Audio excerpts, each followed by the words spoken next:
Assalamualaikum warahmatullahi wabarakatuh. Rahayu Sagung dumadi. Sumpah Sabda Palon dan Malapetaka di Tanah Jawa. SM Said, Sabtu 18 Desember 2021. Sabda Palon merupakan tokoh berilmu tinggi, penasehat dari Raja Majapahit terakhir Brawijaya V. Hal ini disebutkan dalam serat Darmogandul.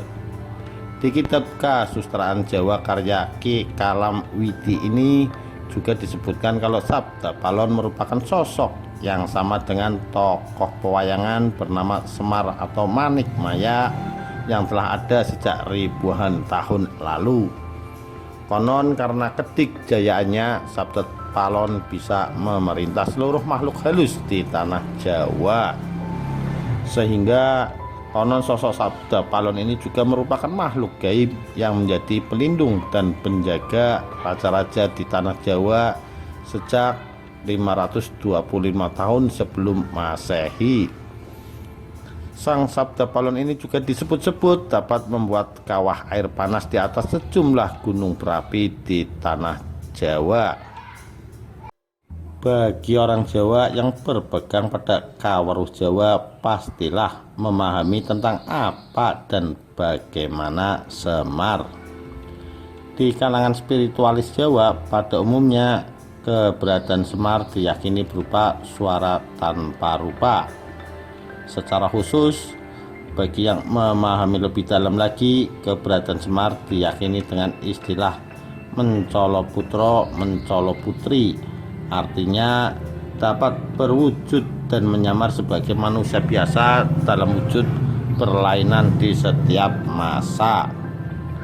Namun, Sabda Palon juga disebut dalam serat Jangka Jayabaya Pujangga Ronggowarsito, di mana dia bersumpah akan muncul kembali sebagai pamomong tanah Jawa setelah 500 tahun runtuhnya kerajaan Majapahit.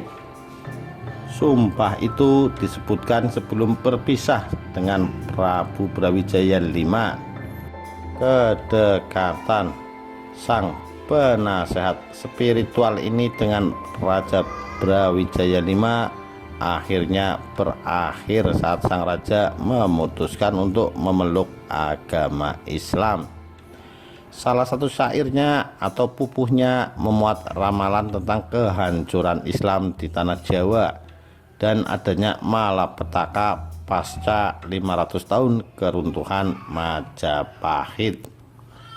Dalam serat Sabda Palon, ramalan kehancuran Islam ditulis dalam pupuh pepestene nusa tekan janji Yanus cangkep 500 warsa kepitung zaman Islame musna bali marang ingsun gami budi madeg sawiji takdir nusa sampai kepada janji jika sudah genap 500 tahun terhitung zaman Islam musnah kembali kepadaku, agama budi berdiri menjadi satu.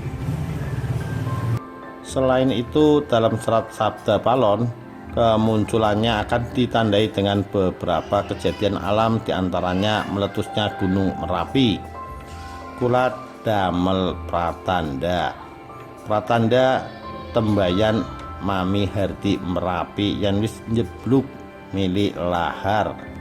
Saya akan membuat pertanda sebagai janji teguh saya apabila Gunung Merapi sudah meletus mengeluarkan lahar. Ini disebutkan dalam pupuh 5. Lalu akan gempa bumi dahsyat yang dijelaskan pada pupuh 15. Kemudian banjir bandang dalam pupuh 7. Kemudian tsunami dalam pupuh 13, termasuk wabah mematikan dalam pupuh 11. Sumpah dan ramalan Sabda Palon ini juga pernah menjadi kenyataan di Indonesia, di antaranya tentang letusan Gunung Semeru dan Gunung Merapi. Wallahu a'lam bishawab. Demikian, terima kasih. Wassalamualaikum warahmatullahi wabarakatuh. Rahayu Sagung Dumadi.